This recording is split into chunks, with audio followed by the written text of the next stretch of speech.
Welcome to Abide in Liberty, a podcast empowering patriots everywhere to re-enthrone faith, family, and freedom as the bedrock pillars of liberty in education, our communities, and our nation.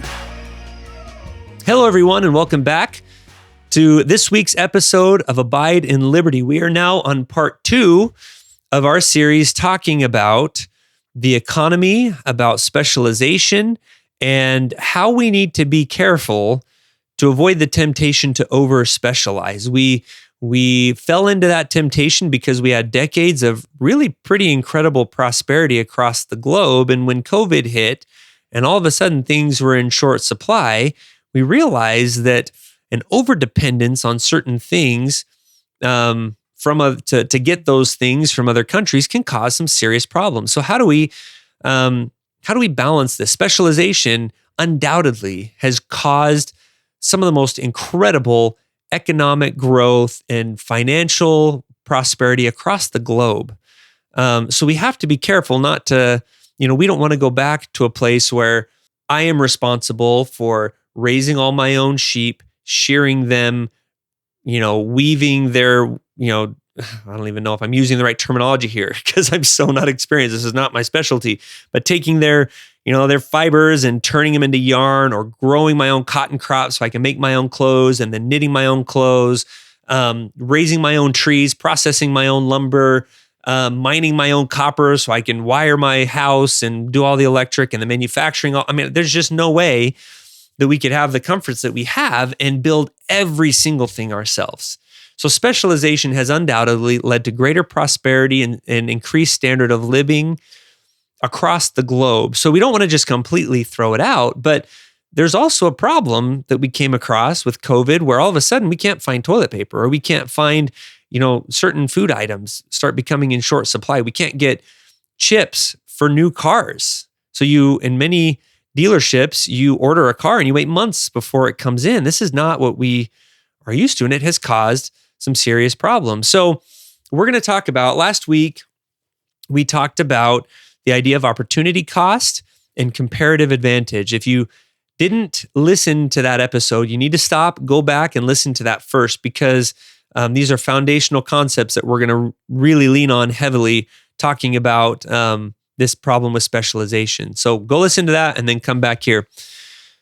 All right, so in the rancher and farmer example that we gave, where the rancher is going to focus on producing meat and the farmer is going to focus on producing potatoes, they're going to specialize.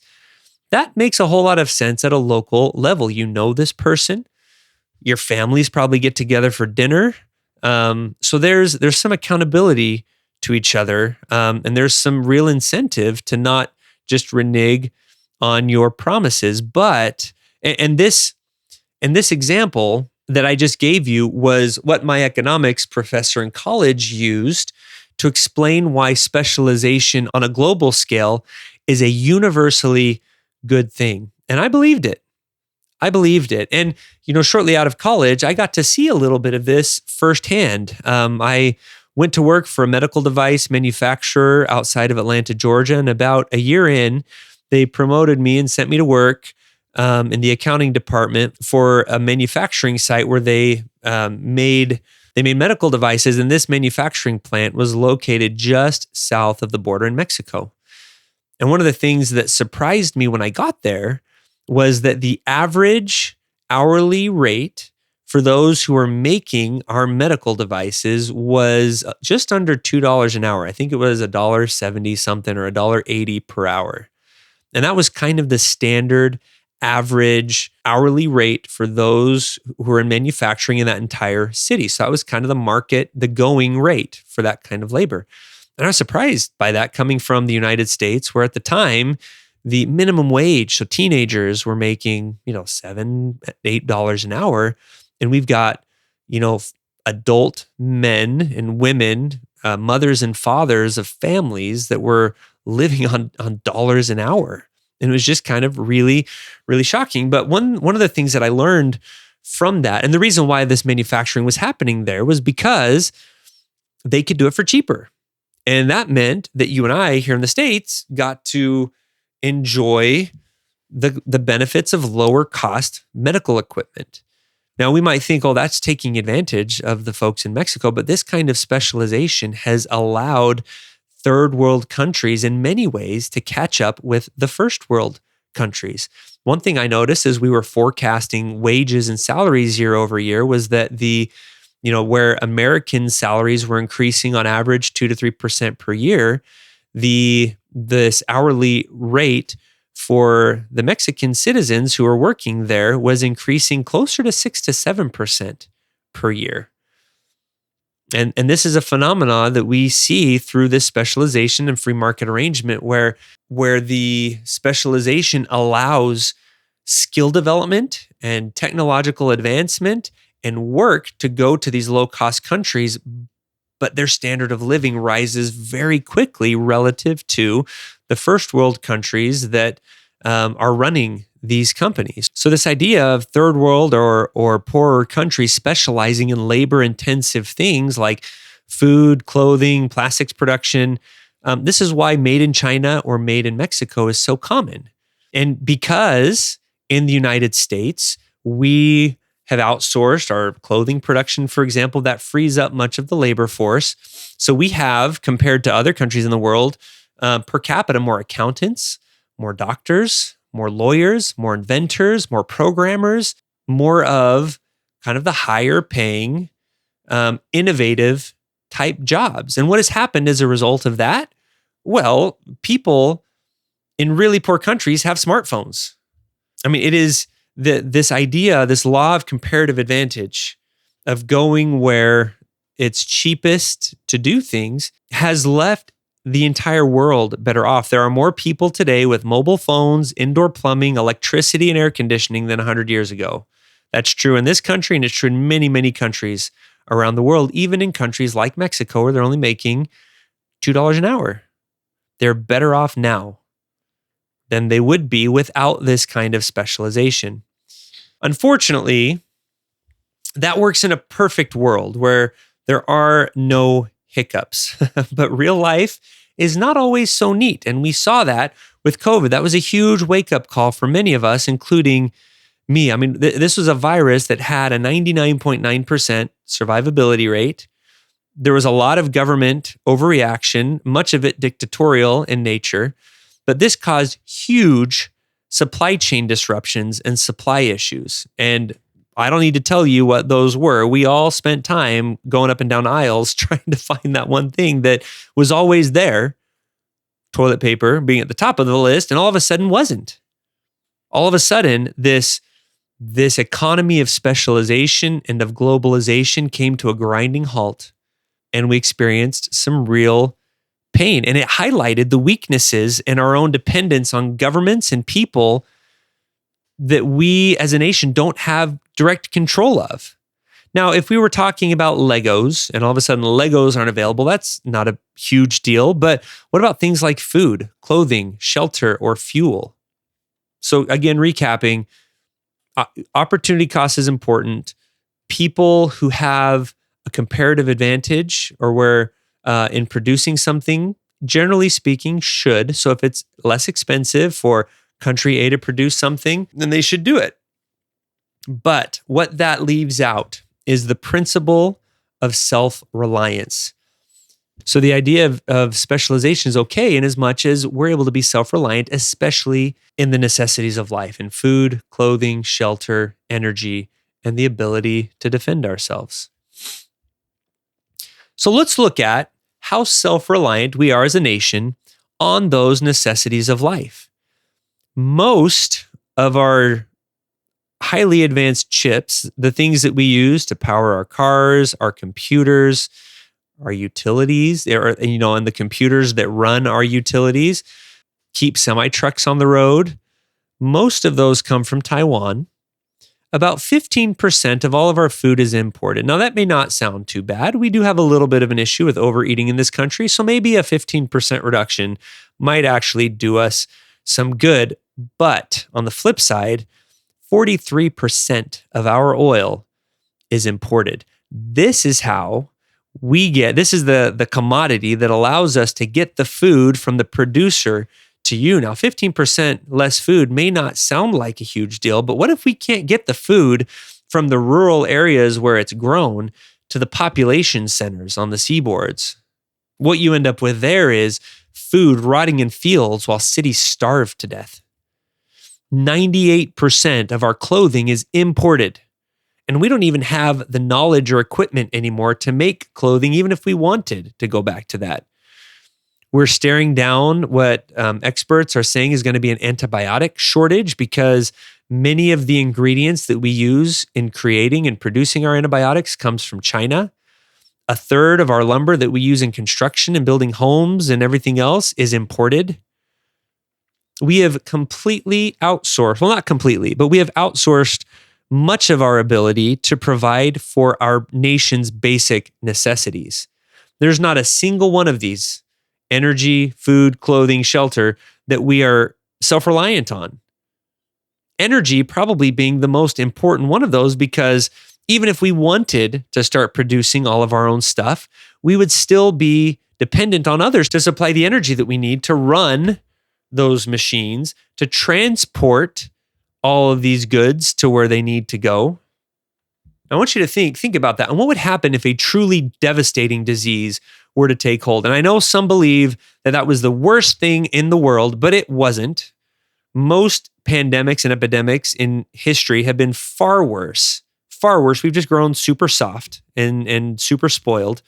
But if something truly devastating with a 5% mortality rate, or heaven forbid, something like 25%, which is not unreasonable. The Bible talks about a devastating plague that will afflict the earth. And I'm sorry, but COVID with a 99.9% survivability rate is not that devastating plague. The things that we have done in this country, the millions of babies that we've killed in this country, we deserve far worse than the little blip that COVID was. So what happens when we can't get all that stuff overseas, when something really legitimately catastrophic happens? Monetarily, it might make sense. From a strictly dollars perspective, it might make sense to outsource and fully specialize across the globe. But we cannot forget the principle of self-reliance in our pursuit to make and consume as much stuff as humanly possible. Complete personal specialization and complete global specialization only works when there are no hiccups, no pandemics, no bad actors trying to undermine the prosperity of our country, and where everyone operates around the world in accordance with free market principles. In other words, it only works in an absolutely perfect world, but that, my friends, is not the world that we live in. When we get important life-saving products, primarily from countries who we know want to topple the US and put themselves on top as king of the hill, we really should seriously rethink specialization. And I know there was talk about this, especially during the height of the pandemic and when we were freaked out about not being able to find toilet paper of all things. But has there been serious conversation about this since? Or have we completely forgotten the lessons that we learned from our test trial, our test run COVID? God rarely brings on something really bad without giving us a little bit of a taste first. We've gotten that taste. And are we listening? Are we going to do something about it so that when something truly catastrophic happens, we're okay? Talking about self-reliance individually, we've been told for years to save food, to have food storage, to grow a garden, to learn how to produce our own food, to know how to sew. Why? Why would I do that when the farmer out in Kansas or wherever it is that they grow cucumbers, his opportunity cost of growing cucumbers is way lower than mine is? They're way better at it and they're way more efficient at it. They know how to do it and they've done it millions of times over.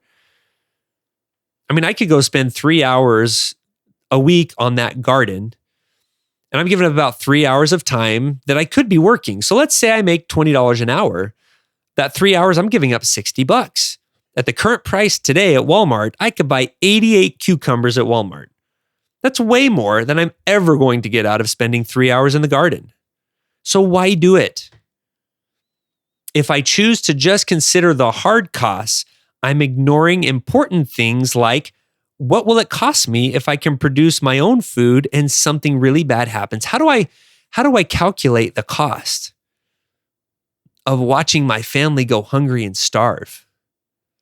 You might say, what are the chances of something like that happen, of being truly dependent on producing your own food? Well, principles of self-reliance are taught throughout the Bible. I mean, there's story after story of people who thought they were too big to fail, they were too prosperous to possibly have anything bad happen, and then being completely wiped out and annihilated or devastated with famine and hunger. Not to mention the fact that if you're a member of the Church of Jesus Christ of Latter-day Saints, modern-day prophets for decades have been talking about the importance of doing these things. And when you read the Bible, and if you believe that the prophecies from the book of Revelation and that the prophecies that Christ gave about the times before the second coming are real, then yeah, the chances, I would say, are really good that we face something catastrophic like that. So do we really think a little bit of economic uncertainty and yes, a virus that did kill people, and it did affect my family too. I wasn't completely untouched by this. Our family was not, but looking at human history and looking at what's been prophesied and foretold, I'm sorry, but there's way worse coming, and we're going to deserve it. We're going to deserve it.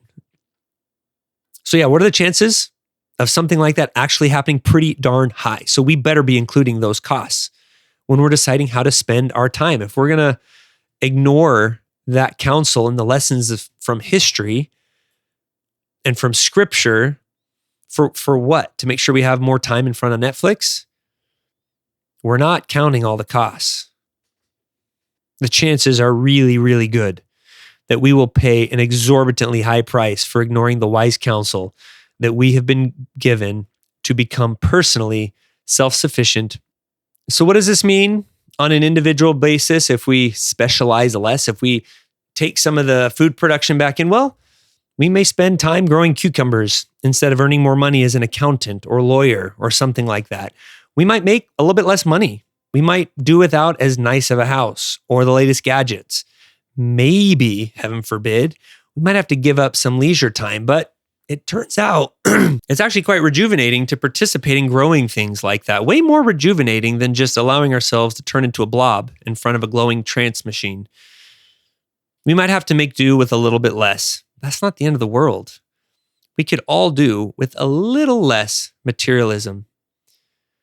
And maybe you could still specialize somewhat locally, specialize among people that you know, like the farmer and the rancher might do. I might focus on producing eggs and meat while my neighbor focuses on beef, and we trade.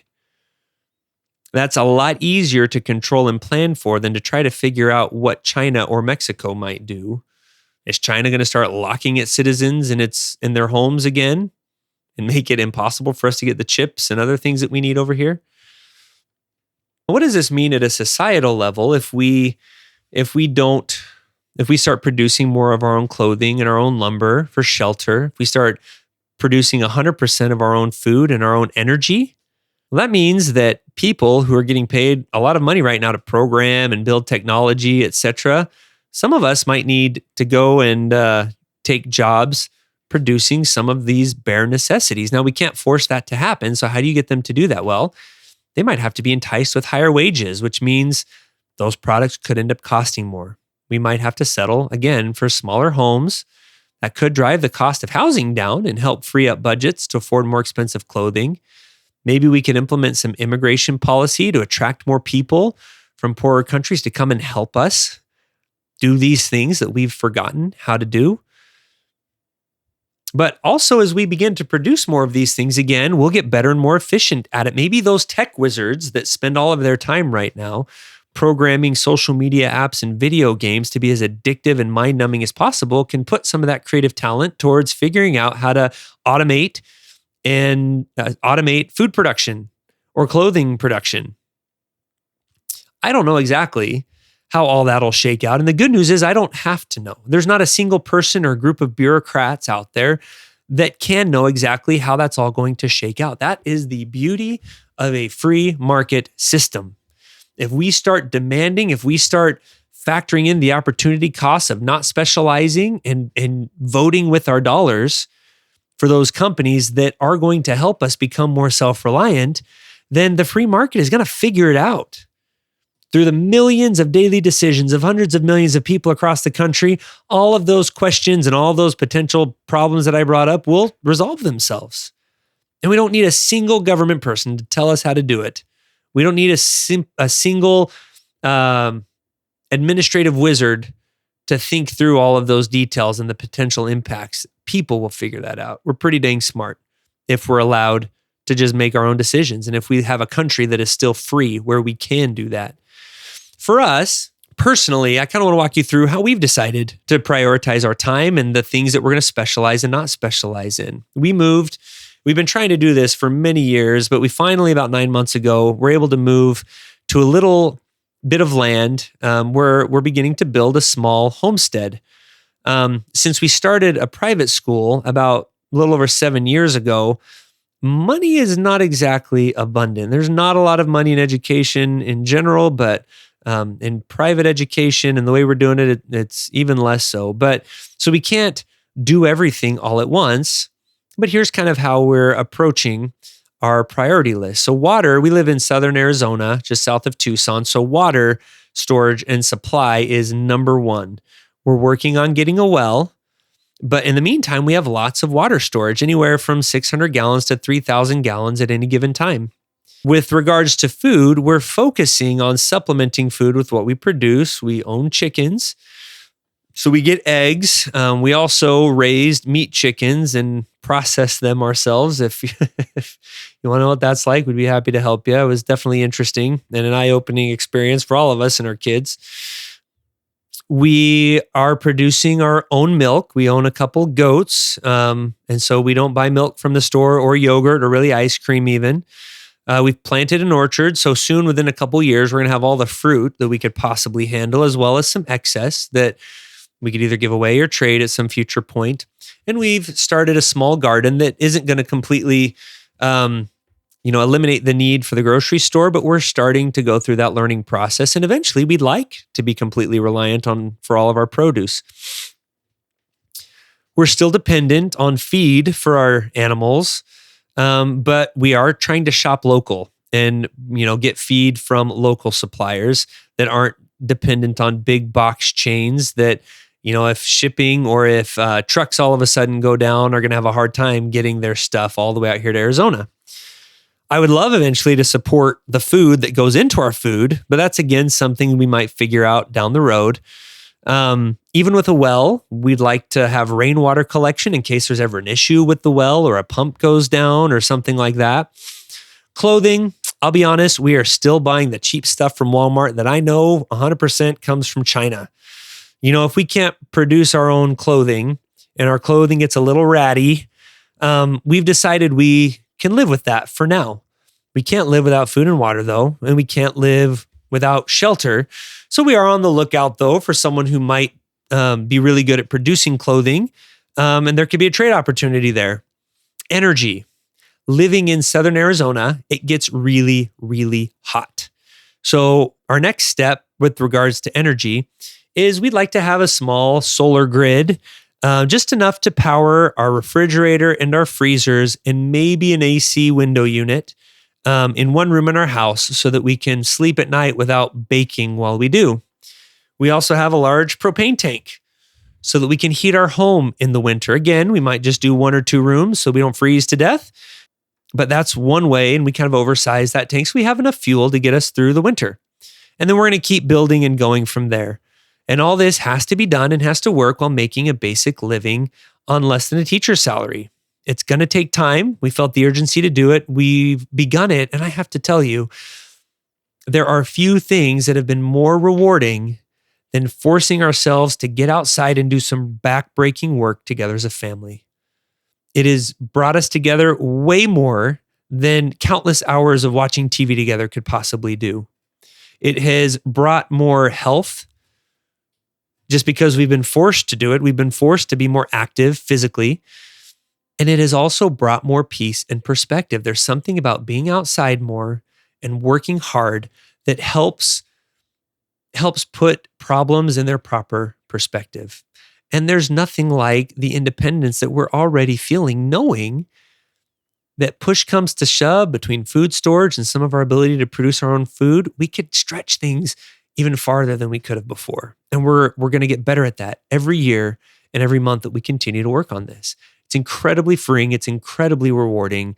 And I recommend in some way, you may not be able to do it exactly the way that we're doing, but here's what I hope you get out of this.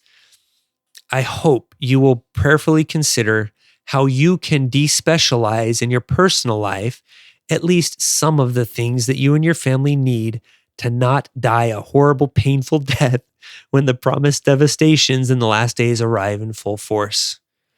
Don't so specialize your life that you can't be self-reliant because the possibility of big problems is real. The ideal world of global specialization is great if everyone is playing fairly. But that's not the world that we live in. We need to take the same approach for our country. We can't specialize so much that we can't take care of our own people, at least in what matters. You know, if Nintendos are made in Japan and all of a sudden we can't get no Nintendos, fine.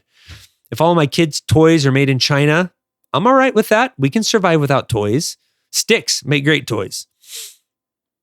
My furniture being manufactured in Mexico, I'm good with that. But critical microchips used to power the computers that manage our power grid and our defense systems, parts that keep our transportation moving, our cars and our semi-trucks, our food and our energy, our clothing, our building supplies for our homes and our shelters, our ingredients for making critical medication and antibiotics.